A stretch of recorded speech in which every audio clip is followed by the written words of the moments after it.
Radio Común 103.1 FM, en común con Comité Cerezo México, presentan Miradas Críticas. La situación en México. Una iniciativa radiofónica de Comité Cerezo México. Conduce Héctor Cerezo.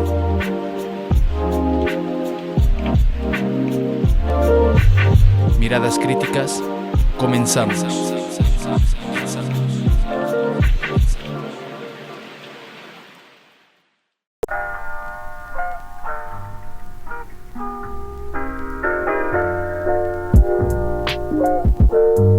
Muy buenas noches, un gusto estar con ustedes. Sean bienvenidos y bienvenidas a su serie radiofónica Miradas Críticas, la situación en México. Un gusto estar con ustedes en esta ocasión, hoy martes 18 de noviembre, ya una tarde-noche, ya una noche fría de esta temporada 2025. Les presentamos el programa titulado A Río Revuelto, Ganancia de la Derecha. Conduce su servidor Héctor Cerezo y participan en el bloque de denuncia Renato Romero con el tema citatorio a defensores del agua en Puebla. Y en el bloque del comentario el tema es los libertarios y Juan Piz, ¿no? Y en la voz de Fragua, oportunismo gubernamental, infantilizar el movimiento estudiantil. Y precisamente con este tema, en el bloque de la entrevista, tendremos la participación de un estudiante de la Facultad de Contaduría con el tema hostigamiento hacia el movimiento estudiantil en la UNAM. Ese es el programa del día de hoy. Compartan, si así es su decisión, en sus distintas redes. Recuerden que transmitimos en vivo a través de Facebook y a través de YouTube, y que se quedan ahí grabados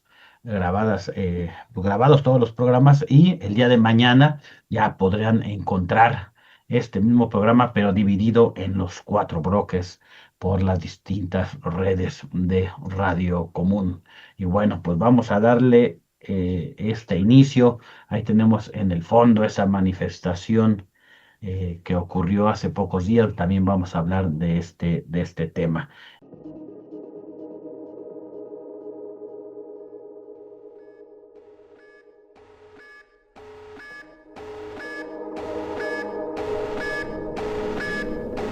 Denuncia en Miradas Críticas.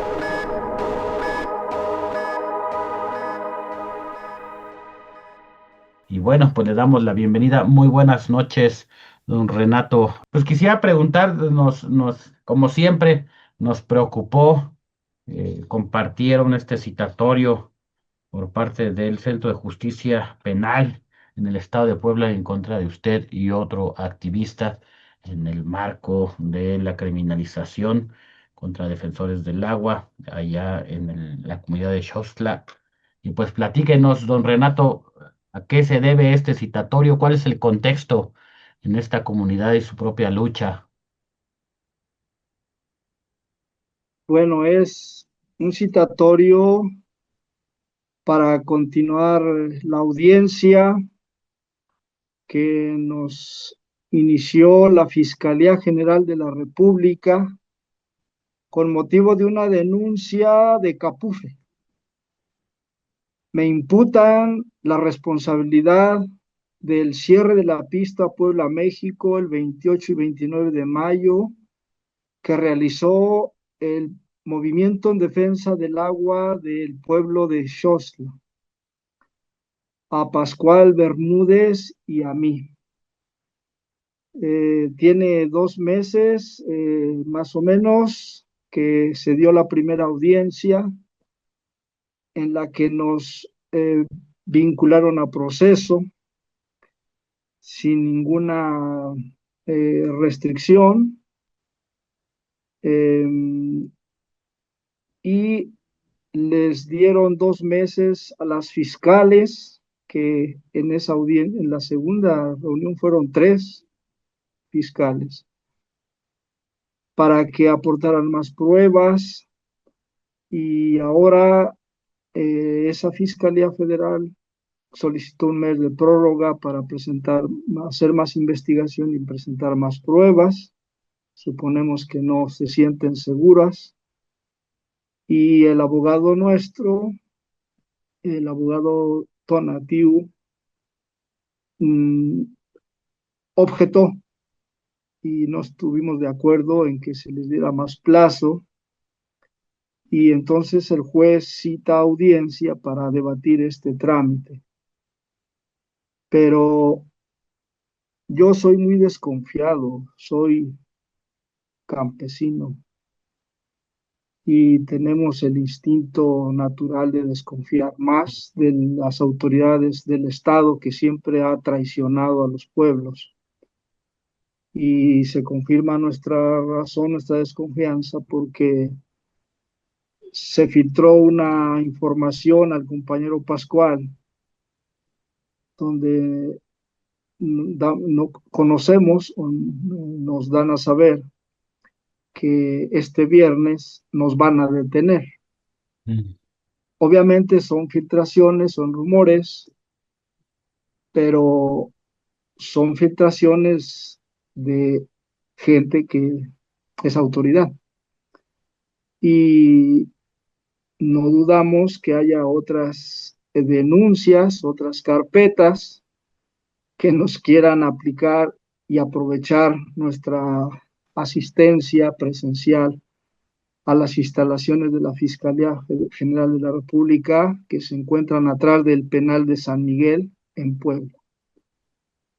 Y eso lo denuncio de una vez porque ya sabemos cómo actúan las autoridades judiciales para reprimir a los movimientos. Esa es la situación. El viernes estamos citados a las 3 de la tarde. Bueno, el oficio dice 3:45, pero a los imputados Mm. nos piden estar media hora antes, y así lo haremos. Estaremos a más tardar a las 3 de la tarde.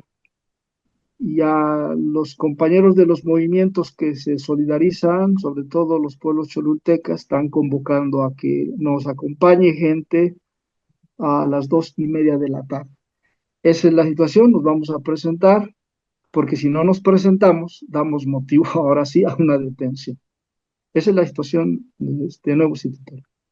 Y recordarle o mencionarle a la audiencia que esta situación pues no es nueva, ya había sido criminalizado, judicializado en otras ocasiones, incluso habías ingresado a prisión, más o menos en estas circunstancias, con esta estrategia que utiliza el gobierno, en este caso el gobierno federal, ¿no? Es el que está haciéndote el citatorio, el proceso o lo de El lo que se proceso está judicial acusando, ¿no? es Eso federal. es ámbito federal y eso también pues llama la atención, ¿no? Aparentemente un discurso de no criminalizar la lucha social, pero aquí el problema que se enfrenta es, claro, en contubernio con el Estado de Puebla y las mismas empresas, ¿no? Pero quien está encabezando este proceso de criminalización, pues es la federación, ¿no? Sí, Este, sí. si nos quieres Quisiera, comentar, ajá, sí, sí, adelante.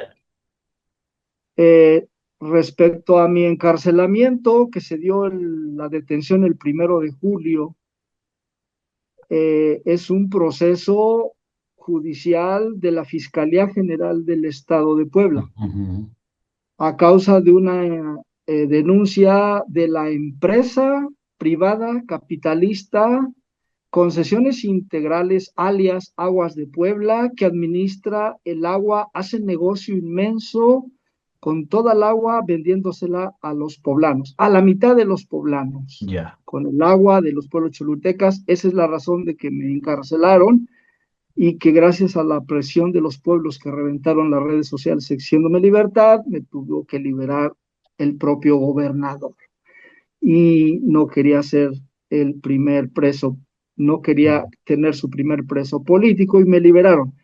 Y ahí la fiscalía, todavía para no verse mal, dijo que iba a apelar esa decisión del juez de haberme liberado a unas horas de tenerme ahí vinculado a proceso, pero no pudieron. Y el gobierno del estado busca el apoyo del gobierno federal, de la Fiscalía General de la República, para callarnos, detenernos, reprimirnos, y nos imputan de la participación en la cierre de la pista Puebla-México, ya con todo el aparato del gobierno federal. En los últimos años ha habido una serie de tomas, de cierres, de bloqueos de la pista Puebla-México. ¿Sí? Y que yo sepa, no hay vinculados a proceso, ni menos encarcelados. Es muy extraño que a nosotros se nos esté tratando de encarcelar por ese motivo. La razón, quieren callarnos para que no nos opongamos, no nos resistamos al corredor industrial en la cuenca Libres Oriental, y ahora más quieren callarnos, quieren intimidarnos para que no destapemos todo el saqueo del agua de los pueblos cholultecas que hemos a partir de Xosla, dando a conocer a la opinión pública, a todo el país, el enorme saqueo, 30 años que les llevan saqueando el agua a todos los pueblos cholultecas para hacer negocio con quien puede pagar el agua de esta empresa que privatizó el agua, el gobernador Moreno Valle desde el 2014. Sí, ¿qué empresas, qué más empresas se han visto beneficiadas de esto, ¿no? Porque se los venden a los mismos habitantes del estado de Puebla, pero también directamente a algunas empresas, ¿no? Miren, eh, desde 1992, es más, desde el 78, ya Ujú. empezaba a escasear el agua en la ciudad, pero tenían la cuenca que va de Cuautlancingo, San Martín, Xosla, tenían mucha agua, siempre la tuvieron reservada. Pero se quisieron traer el agua de la cuenca Libres Oriental en el 92, 94, con tubos. Blas Chumacero encabezó ese proyecto y lo intentaron. Bartlett era el gobernador, pero los pueblos se levantaron por miles, no lo permitieron en la cuenca Libres Oriental. Vinieron a quitársela a los cholultecas. A Nealticán, que estuve ayer en su asamblea, hace 30 años, se opusieron, pero lo reprimieron violentamente. ¿Quién? Marín y Mm. Bartlett. Y 30 años les han quitado el agua, pero aquí lo que hay que decir es que nunca han resuelto la escasez de agua de las colonias pobres. El agua realmente siempre la han buscado saquear para dársela a los 7 parques industriales, dentro de los cuales está Volkswagen, ILSA y muchas otras empresas, pero sobre todo también a los desarrollos inmobiliarios. El más conocido ejemplo, Angelópolis, que tiene Mm. albercas dentro de su territorio, con toda el agua que saquean de San Andrés Cholula, que lo han dejado sin agua esos municipios. Y a fraccionamientos residenciales. Es decir, el agua se la venden a quien puede pagarla. Quien no puede pagarla vive de escasez, vive siempre pagando 2 veces el agua sin que la tenga. El agua es para el capital y a los pueblos los tienen en la escasez hasta la fecha, hasta la fecha. Pues el viernes 3 de la tarde va a ser un día importante, ¿no? Hacemos todo un llamado a las organizaciones, a las personas, a los activistas que si no pueden estar físicamente ahí, al menos en las redes compartan pues esta denuncia, esta preocupación, también Exacto. este acto de hostigamiento, de criminalización, de judicialización. Vamos a estar también al pendiente, Renato. ¿Cuál sería el mensaje a la gente que ya ha escuchado esta situación? Quiero agregar, Ajá. tuve un proceso judicial en el 2015 por la presidencia municipal de Ocotepec porque corrimos a Coca-Cola de nuestro pueblo. Una lucha de 2 años, 50 procesados judicialmente, yo y 10 de mi familia. Desde ahí ya tengo un proceso judicial. Luego Ujú. en el 2021, las empresas privadas que van de Amozoc a Texitlán y de Amozoc a Perote nos denunciaron a mí y a 8 de Tepeyagualco por haberles cerrado las carreteras al mismo tiempo 3 veces. Un Mm. proceso judicial que está abierto. Y en el año pasado, Granjas Caro también abrió una denuncia y está un proceso abierto judicial contra mí y 9 igual de Tepeyagualco. Y ahora este proceso de concesiones integrales y ahora este proceso de capufe del gobierno federal. Hay una persecución política hacia los movimientos de intimidación y se agarra de chivo expiatorio a mi persona porque les doy voz a los pueblos. Esa es la razón. El mensaje es, no vamos a callarnos, no nos vamos a rendir, no nos vamos a intimidar. Por el agua estamos dispuestos a dar la vida, ya lo ha declarado Pascual Bermúdez, y sabemos que corremos el riesgo porque tocamos intereses inmensos, el negocio del agua es inmenso, pero no vamos a callarnos, así nos encarcelen. Solo les queda atentar con nuestras vidas. Ya lo hicieron en días pasados contra Pascual ahí en el plantón. Estuvieron a punto de atentar contra su vida y la de él y de otros compañeros. Estamos conscientes de eso. Pero el mensaje es, si nosotros no nos rendimos, no callamos, que los pueblos no se intimiden, que sigan la lucha, que sigan en la movilización. Y como el gobierno no nos quiere devolver el agua, que la tienen todos los capitalistas, la tienen toda, 500 y tantas mil concesiones, la tienen regalada, apropiada, los pueblos la vamos a tomar los pozos, vamos a hacer nuestros pozos y no vamos a dejar que se sigan llevando el agua para hacer negocio con ella, porque para los pueblos el agua es la vida, para las empresas es insumo, para los medioambientalistas es recurso, para la presidenta es un bien común, para los pueblos originarios el agua es Dios, el agua es la vida y la vamos a defender con la vida. Ese es el mensaje. No nos dejen solos, acompáñennos a los movimientos en defensa del agua en estas luchas. Si me salvaron con las redes, con likes, ten pendientes, si el viernes nos detienen, a los pueblos los llamo, tomen las pistas, tomen las carreteras, tomen las instalaciones de gobierno, tomen con agua, no nos dejen solos, o por lo menos hagan un pronunciamiento en sus redes, en su portal, exigiendo nuestra libertad. Muchas gracias por escucharnos. No, al contrario, Renato, y vamos a estar pues al pendientes. También te enviamos un saludo a ti, a tu familia, al compañero Pascual, al compañero Tonatiu, que pues han estado ahí junto con muchos en la defensa, pero como tú dices, a veces dar la cara, pues también nos hace víctima de la represión política. Y pues muchísimas gracias, Renato, y pues vamos a estar al pendiente de lo que pueda suceder. Sí, Toño, muchas gracias por invitarme y me quito el paliacate para darle gusto a mis detractores. Mm, Siempre he dado la cara en las luchas. Gracias, Toño. Gracias, gracias. Y bueno, pues vámonos directamente con el bloque del comentario. Comentarios de Francisco Cerezo.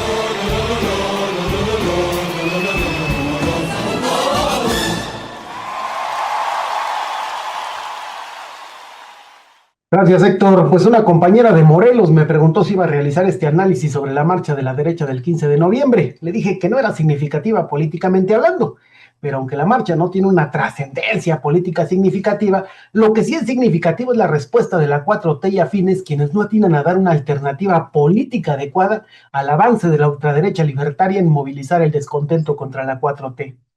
Podemos repetir las mismas verdades que los afines a la 4T, que la marcha de la ultraderecha es para golpear a la 4T, que Salinas Pliego es de los más interesados en que sus amigos tomen el poder para no pagar sus impuestos, que los que marcharon en la Marea Rosa ahora se pusieron sombrero, que el asesinato del derechista Carlos Manso es un pretexto para que la derecha se movilice, que si las granjas de bots, que si los medios exageran y mienten para generar una opinión pública a favor de la derecha, que si la ultraderecha está provocando para que la represión le dé unos cuantos muertos para capitalizar aún más el descontento, etcétera. Así, tienen razón en señalar a los responsables, la ultraderecha libertaria de distintos matices que se está organizando y sacando a la calle a sus huestes, conscientes e inconscientes, para tumbar a la socialdemocracia que quiere un capitalismo humano, y lo que necesitan los representantes de la ultraderecha es un capitalismo que explote a los trabajadores de la manera más inhumana posible, para salir de la más profunda crisis económica de estos años. Pero los cuatroteístas solo describen lo que sucedió, pero son incapaces de responder y explicar por qué la ultraderecha está tomando fuerza y qué hay que hacer para que no siga ganando terreno para intentar hacer una nueva revolución de colores o golpe de estado blando. Los pro 4T deberían explicarle a la gente que este fenómeno de la ultraderecha en las calles es parte de un manual contrainsurgente que los Estados Unidos han empleado para derrocar gobiernos que no son o no son tan afines a las necesidades de la economía capitalista en su actual etapa neoliberal, y que cuando han tenido éxito se convierten en gobiernos títeres fascistas de las políticas gringas. Podrían poner el ejemplo de la Revolución Naranja, que en el 2004 inició en Ucrania y que llevó al poder al neofascismo ucraniano, que quemó vivos a los comunistas en la ciudad de Odessa y que hoy es derrotado por las armas por Rusia. Pero claro, Tendrían que desenmascararse de Rusia, no los vayan a acusar de neocomunistas. Podrían también hablar de la experiencia de las guarimbas venezolanas como la expresión de la ultraderecha pagada por los gringos para tumbar el gobierno de Maduro. Incluso explicar que la reciente Premio Nobel de la Paz es una guarimbera que le dedicó el premio a Trump y promueve abiertamente que los gringos invadan su propio país para que se quede con el petróleo que tanto necesitan. Pero nuevamente tendrían que desmarcarse del proceso bolivariano de Venezuela. No vaya a ser que la generación Z de Salinas Pliego los señale como rojos comunistas, o como les gusta decir para darle rienda suelta a su odio, los acuse de ser zurdos de mierda, aunque ya lo haga. Si explicaran el fenómeno del One Piece en México como la aplicación de estas políticas contra insurgentes gringas que aprovechan el descontento social que generan las políticas del capitalismo humano de la misma 4T, podrían entonces vislumbrar la salida política. Pero como representan una socialdemocracia miedosa que teme decir lo que se debe hacer, mínimo movilizar a los más de 35 millones de personas que votaron por Claudia. Si les piden que salgan a la calle a defender su voto para que Salinas Pliego, Juan Piz, pague su deuda y haya paz y justicia, saldrían. No los 35 millones, pero sí una masa representativa. Pero, ¿cómo llamarlos a luchar por defender a una 4T que no ha bajado la jornada laboral a 40 horas? Las masas pueden decir que van a salir a defender a la 4T de manera gradual y hasta el año 2030 salen todos. Para pedir ayuda debemos merecerla, debemos ser recíprocos y es lo que los 4Tistas no quieren hacer. Porque saben que hay reclamos reales de quienes esperanzados en una verdadera transformación solo han recibido migajas, de quienes ahora se tienen que soplar un homenaje al asesino Figueroa en Guerrero, de quienes continúan sin derechos laborales porque solo son considerados becarios, de quienes buscamos víctimas de la desaparición forzada porque a los funcionarios de la 4T no les importa encontrarlas, de quienes tienen que aplaudirle a Harfuch y a los militares responsables de graves violaciones a los derechos humanos y muchos problemas más que la 4T no ha querido solucionar debido a esa cobardía socialdemócrata que se respira a flor de piel. Solo la movilización de las masas es la única receta a las movilizaciones del Juan Piz mexicano, el Salinas Pliego pirata que roba a los pobres y no paga impuestos, pero que grita libertad y abajo el Estado, refiriéndose a la libertad de robar y abajo el Estado, pero de sus órdenes. No queda de otra. Si Morena, por la suma de sus chapulines neoliberales, la blandenguería de sus dirigentes y el miedo de sus defensores a actuar, nos arrastran a todos al despeñadero del regreso del Juan Piz neoliberal fascista, los que estamos organizados mantengámonos y aceleremos la organización del pueblo para que movilizados empujemos a la socialdemocracia en el poder a que acelere su paso o acepte su destino en el basurero de la historia y de paso evitar que regresen los asesinos del PRIAN o cosas peores. Muchas gracias, Héctor. Muchas gracias a ti, Francisco. Ahí está el comentario. Ojalá les haya ayudado a esta reflexión y también pues escríbanos que está el debate ahí en las redes a flor de piel y bueno, también en las televisoras, ¿no? Cada quien tratando de explicar, ¿no? Lo que sucedió y pues interesante y también pues no solamente eso, sino muy peligroso el avance de esta derecha, ultraderecha, fascista, que siempre les decíamos, me recuerdo en los talleres, ¿no? Decían, no hay que esperarnos a que esta derecha fascista, calderonista, peñista, etcétera, unifique a las diferentes izquierdas, desde la izquierda rosita hasta la izquierda más roja intensa, que no nos unifiquen en la fosa común, porque ellos sí no tienen matices. Para ellos es el más izquierdoso, nosotros decíamos come flores hasta el más radical, para ellos todos somos exactamente lo mismo mientras afectemos sus intereses. Y bueno, vámonos con un corte con la producción de Radio Común y en un momento volvemos.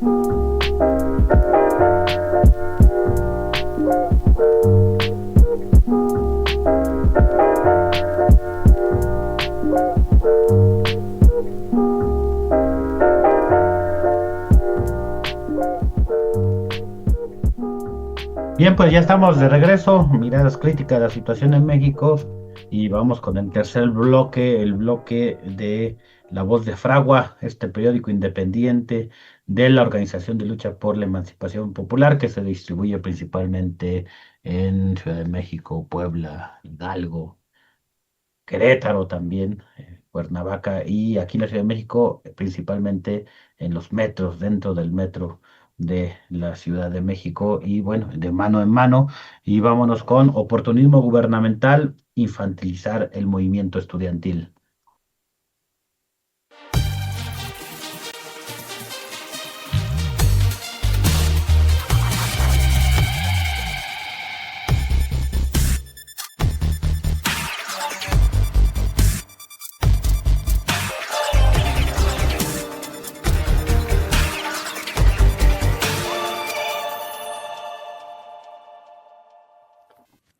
Oportunismo gubernamental.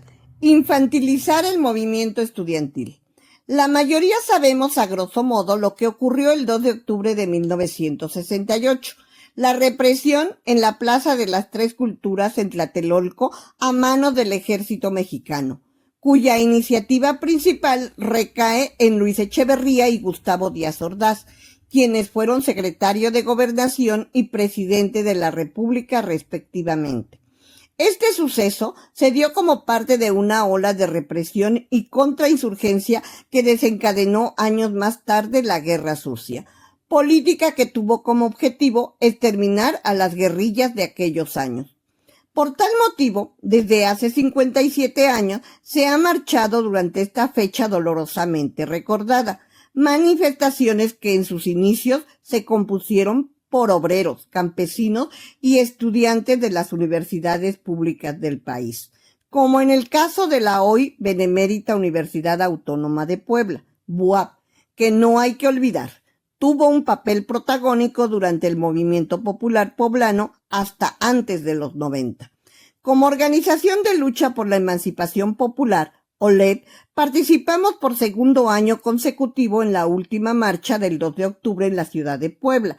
Por una parte, nos sorprendió gratamente que a comparación del año pasado, hoy el contingente fue quizá 3 veces mayor, lo cual consideramos obvio por el descontento de la comunidad universitaria hacia la administración de la rectora Lilia Cedillo, al no cumplir en lo inmediato y de manera incondicional las demandas más sentidas durante el paro ocurrido durante febrero y abril de este año. Por otra parte, fue notoria la sensibilización de los estudiantes ante el genocidio y la resistencia en Palestina, pues más de una bandera fue ondeada durante la marcha, además de incluir las consignas clásicas en apoyo al pueblo palestino. No obstante, hay muchas cosas que se tienen que señalar y denunciar, pues no contentos con no cumplir las demandas de los estudiantes paristas, la rectoría de la BUAP tuvo la buena voluntad de llevar contingentes de estudiantes de preparatoria a la marcha, conducidos por los mismos profesores, quienes cumplieron la función de sabotear la marcha al querer separar sus contingentes del resto durante algunos trayectos, creando caos y confusión, a pesar de previamente haber acordado la ruta. Y todo esto sucedió en medio de una costumbre que muchas veces tienen las autoridades universitarias, de tratar a los estudiantes como niños incapaces de tener criterio propio e iniciativa, ni de valerse por sí mismos. Ni siquiera se dirigían con el respeto que merecen estudiantes universitarios al llamarles por un megáfono en tono infantil, casi como si se llamara a una mascota. Vengan, chicos, vengan aquí, chicos, ándele, no se vayan para allá, ¿eh? Poco faltaba para que les dijeran que no se fueran con los malos. Cabe mencionar que la infantilización de la sociedad, y en este caso de los estudiantes, no es algo nuevo, ya que cumple su función de limitar las capacidades que se puedan desarrollar en cada uno de los universitarios, para principalmente desmovilizarlos dentro de la universidad y al egresar de esta para que acepten condiciones miserables de trabajo sin decir nada.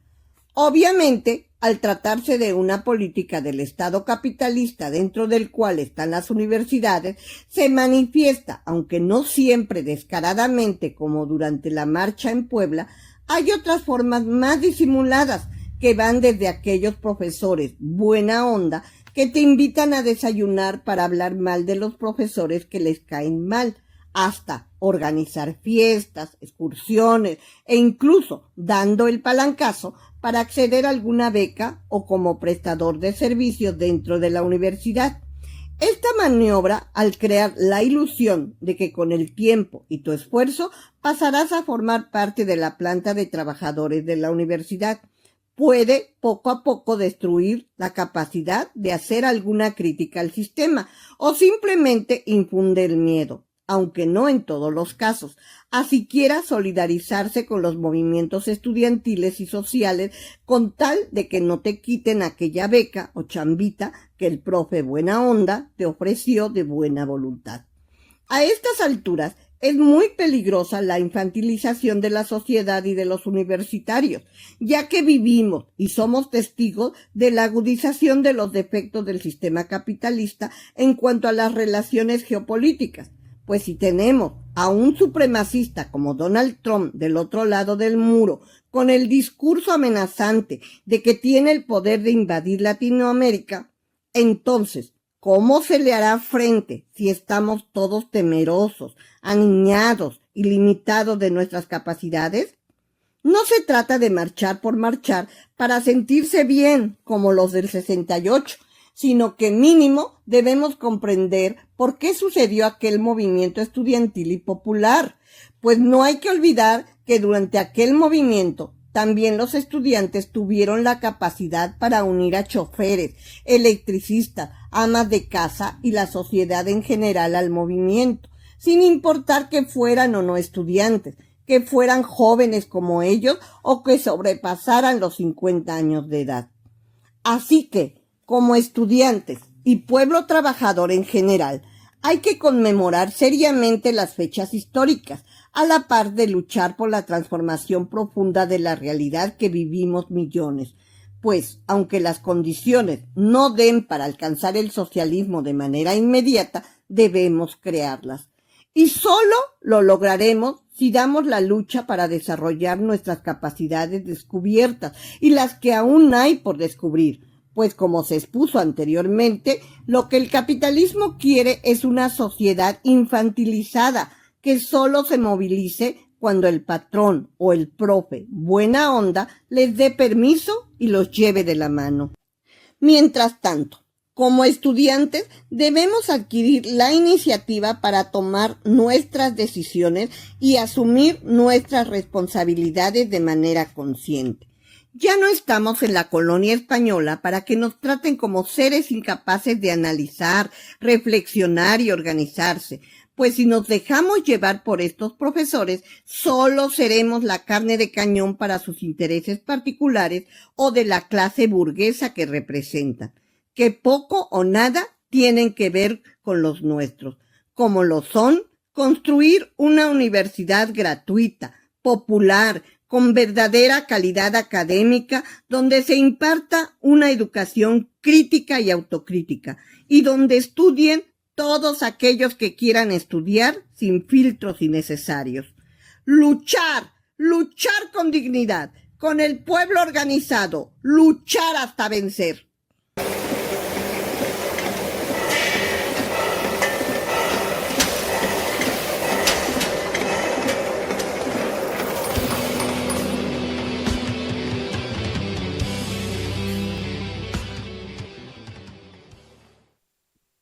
Bien, pues muchísimas gracias. Le agradecemos la participación a Fragua, periódico independiente de la Organización de Lucha por la Emancipación Popular, y vamos a aprovechar para mandar saludos desde quienes nos escriben desde el estado de Puebla, el estado de Michoacán, allá en Chiapas, en Querétaro, en el estado de México, aquí en la Ciudad de México, las diferentes alcaldías como Xochimilco, Cuauhtémoc, Azcapotzalco, Tlalpan, Coyoacán. También saludos allá a Cuautitlán Izcalli.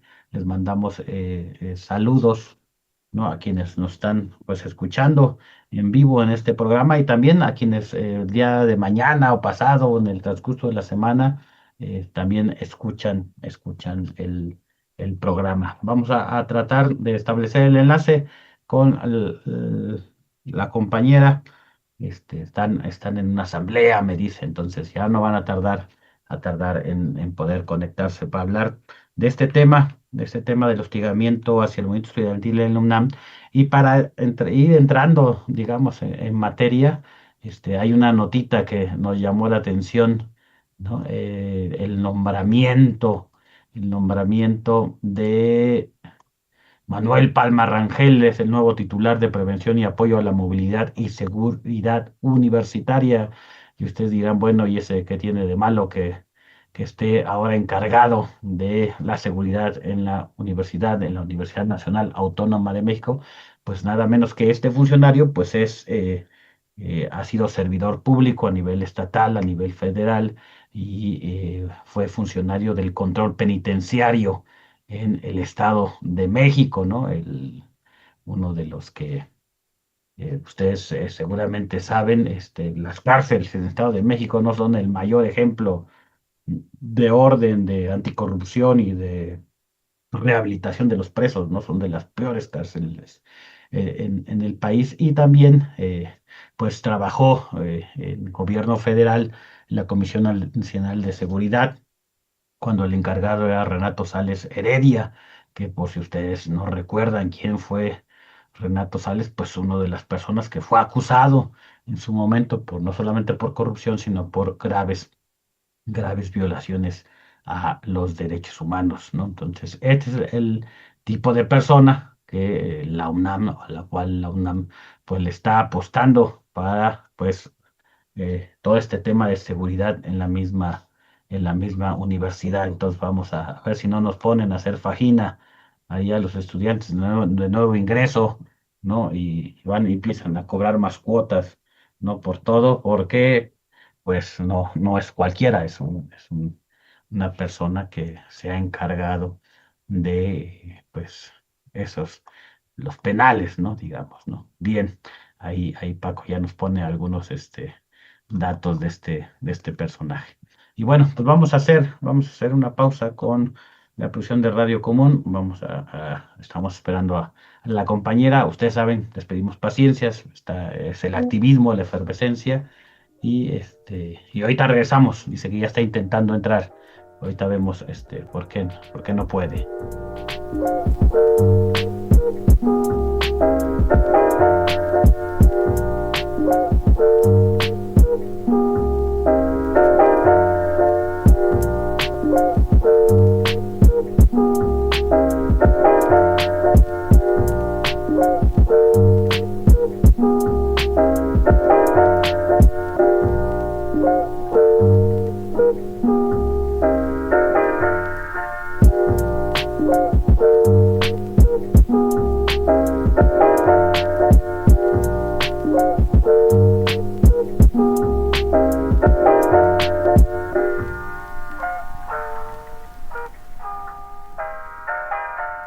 Bien, pues buenas noches a quienes están sumando al programa Miradas Críticas, la situación en México, y vamos con el último bloque, el bloque de la entrevista.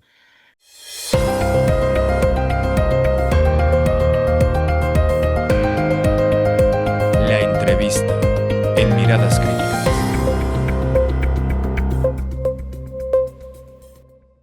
Con una estudiante de la Facultad de Contaduría de la Universidad Nacional Autónoma de México, con el tema, pues, hostigamiento hacia el movimiento estudiantil en la UNAM en general, y también para que nos platique un poco qué está pasando en la Facultad de Contaduría. Y pues, muy buenas noches, compañera, bienvenida y gracias por aceptar la invitación.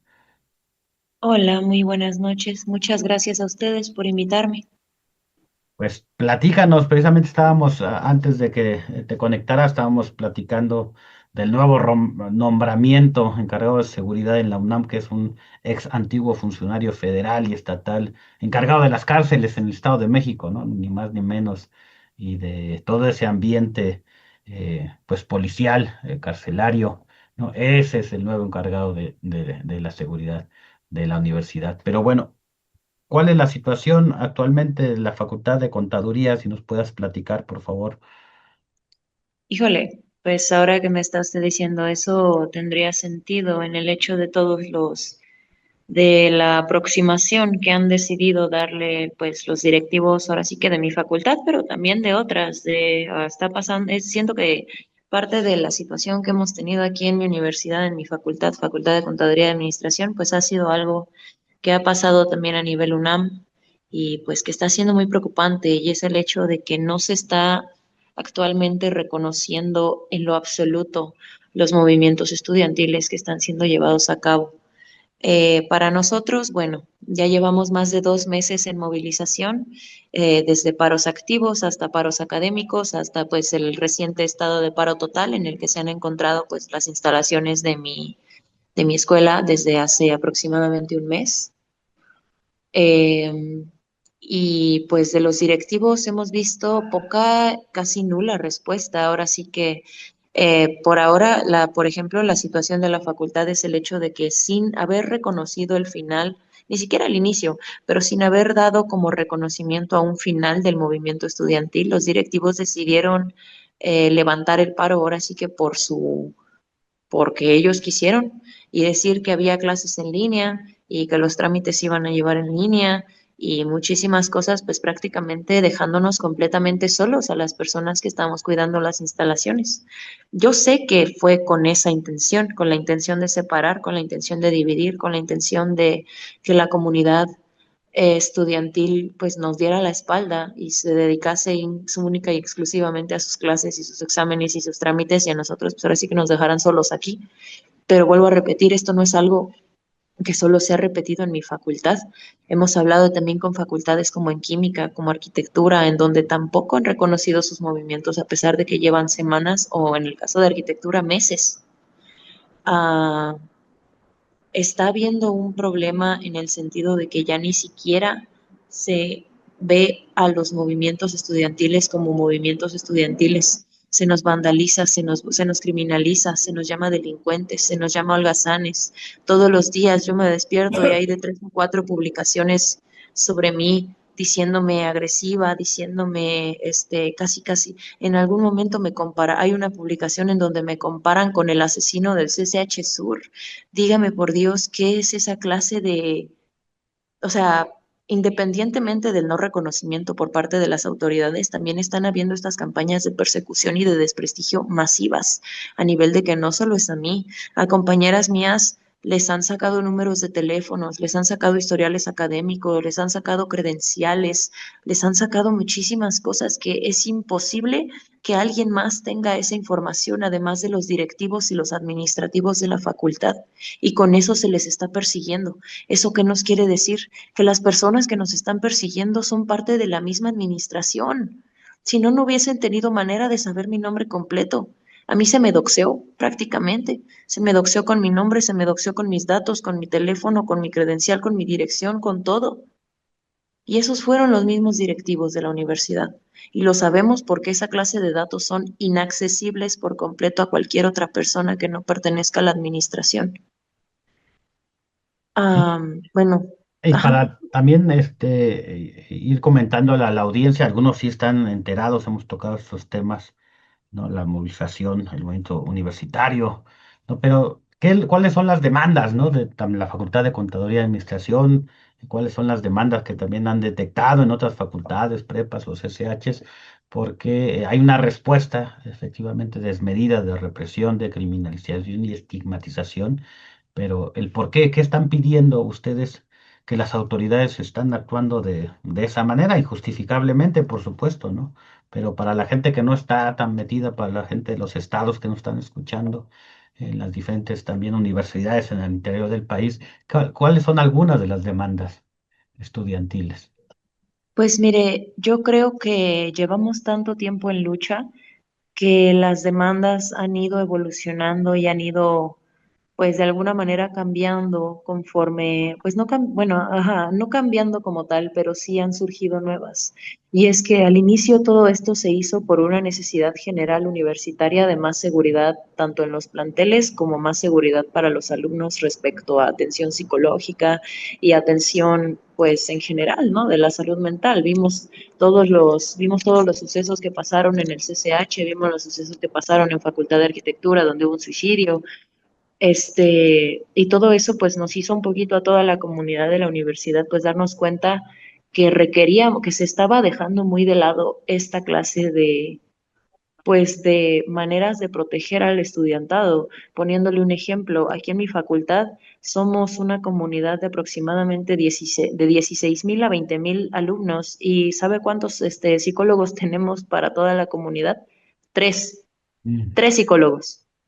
En otras facultades no están mucho mejor. En facultad de medicina, de veterinaria, me parece que tienen cuatro, uno más. Bueno, sin embargo, después de que empezó a surgir todo esto, esto fue más, cuando en mi facultad estos eran pues como los puntos focales, por así decirlo, fue previo a una asamblea que tuvimos el día 22 de octubre. Y es que, ¿qué pasó el día 22 de octubre? A mi parecer, siento que este fue el día en el que el movimiento se radicalizó y eso fue debido a que sufrimos una serie de agresiones muy feas en contra de todos los estudiantes que estábamos aquí.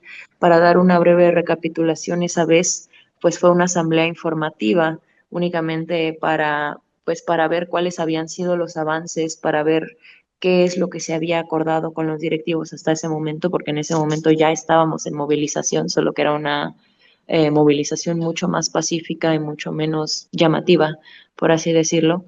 Entonces, pues fue una asamblea que se dio para informar sobre los avances que se estaban llevando.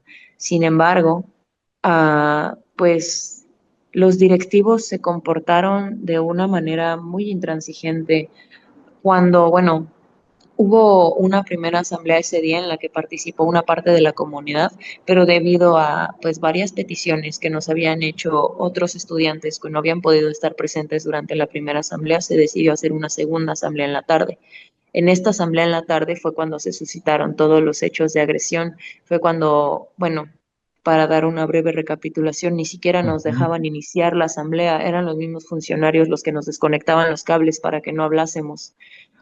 Más tarde de ahí, cuando comenzamos a hablar y pusimos a alguien a que protegiese los cables porque pues no los estaban desconectando, los directivos comienzan a gritar que nos callemos, nos comienzan a gritar holgazanes, nos comienzan a gritar buenos para nada, nos comienzan a gritar ya titúlense. A mí me gritaron perra frente a todas las personas que estaban presentes.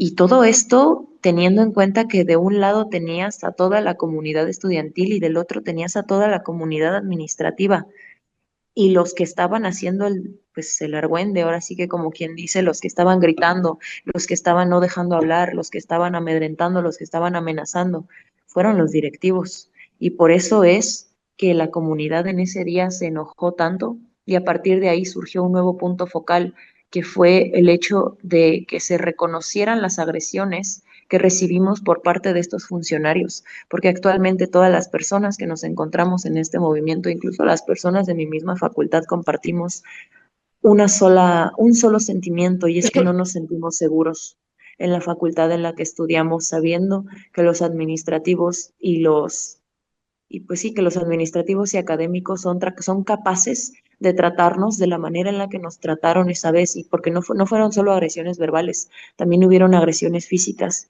también algunos profesores, pues ahora sí que jalonearon a varios estudiantes, nos encerraron hasta las 3 de la mañana. Yo logré salir antes de que surgiera ese encierro, pero los encerraron hasta las 3 de la mañana bajo la excusa de que era por la seguridad de todos los estudiantes y que no sé qué, pero después, en las 3 de la mañana, cuando los directivos finalmente se decidieron retirar, ahí sí dejaron que los estudiantes se salieran y vieran, pues ahora sí que por ellos como pudieran, porque a la hora que era ya no se podía encontrar ningún transporte, ni se podría encontrar nada para regresar a sus casas, pero los dejaron completamente a la deriva.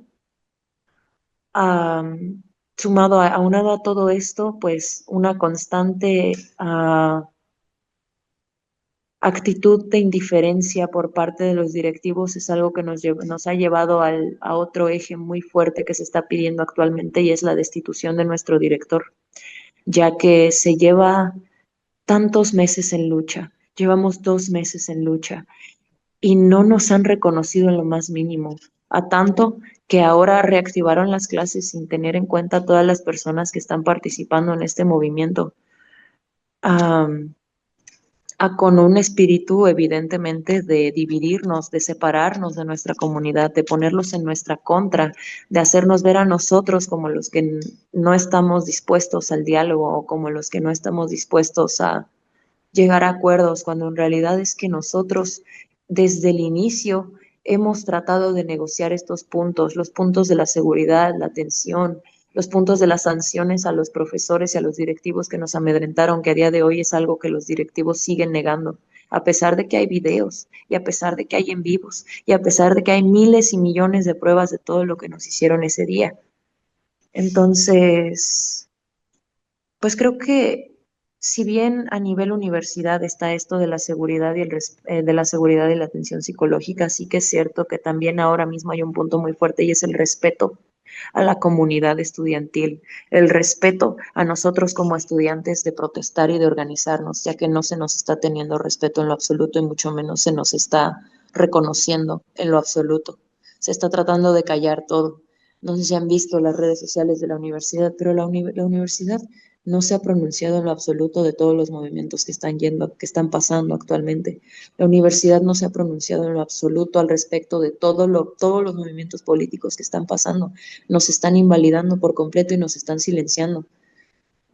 Y sí, bueno, metiendo con otras facultades también. No somos los únicos a los que nos pasó. Facultad de Química les acaba de pasar que ellos ya tenían acuerdos y de repente los directivos llegan y les dicen que ya no van a cumplir nada y que ya les entregan las instalaciones. Y de hecho los incluso amenazaron. Les llegaron a decir de que de hecho, pues si no nos entregan las instalaciones hoy a las 10, quién sabe, tal vez puedan sufrir un ataque.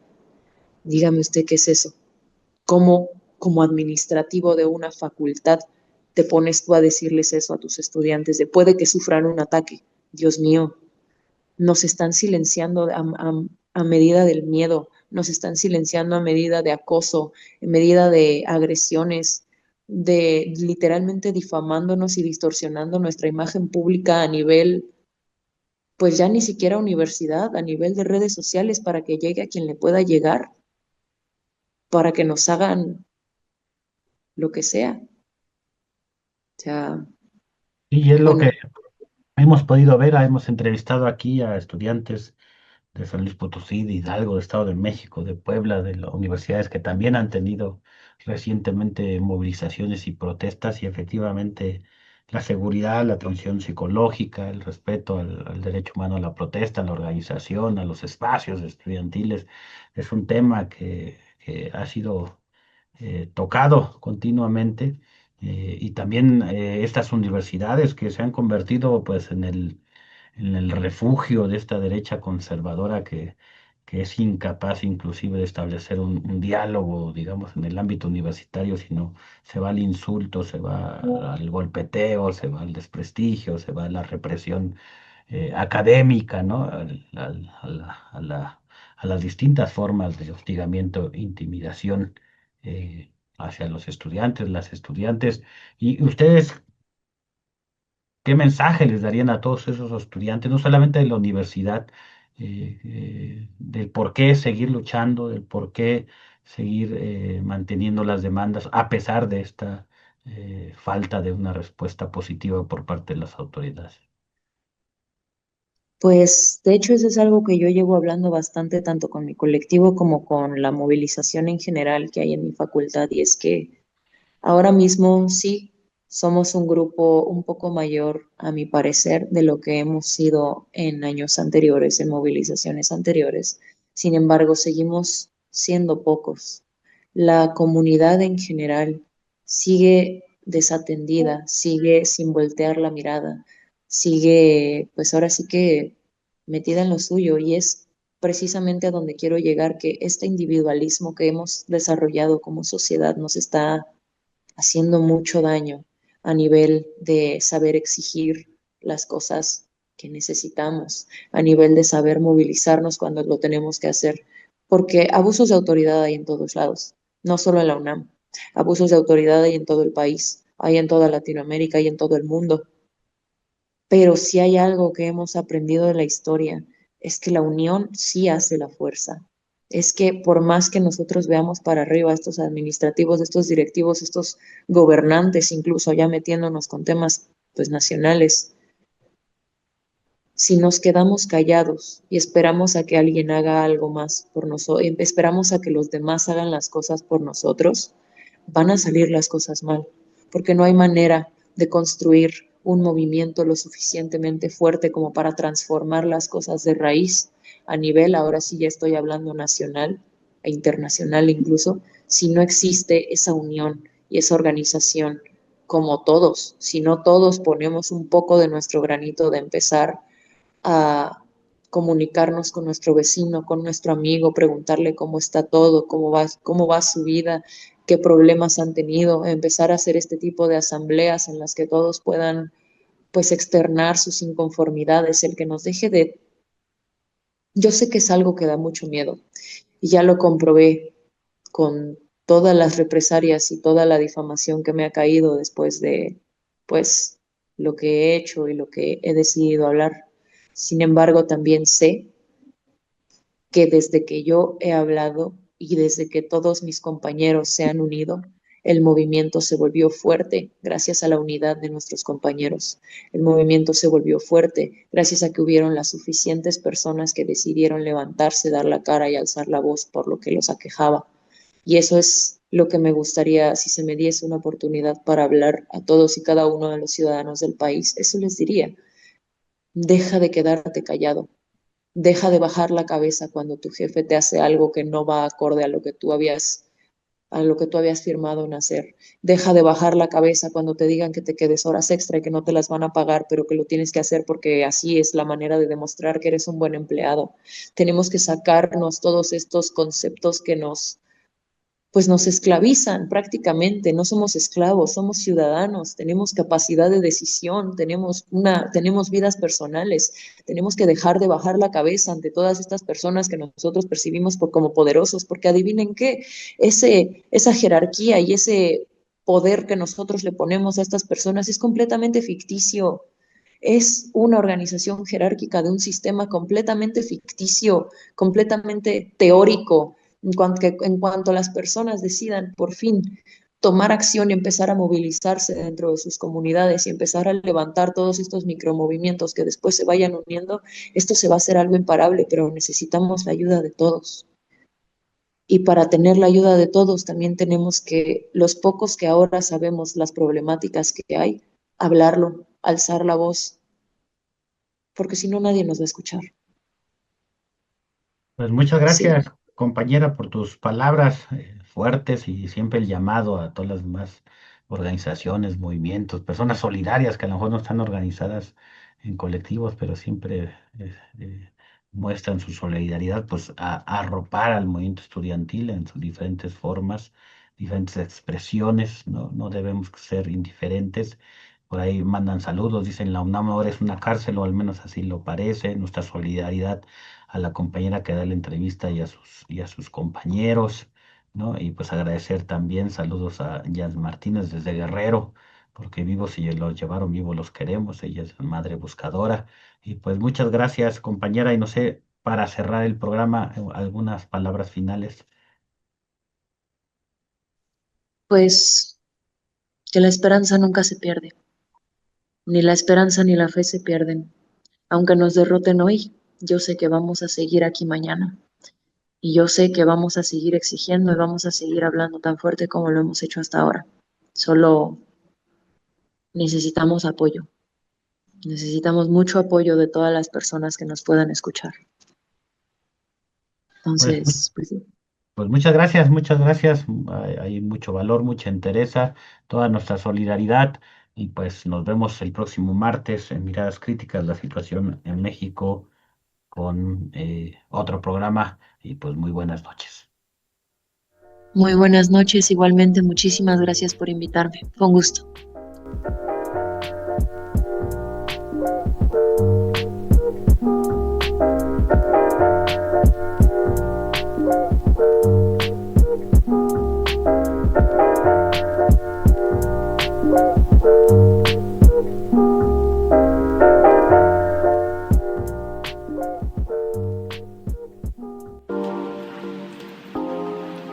Radio Común, en común con Comité Cerezo México,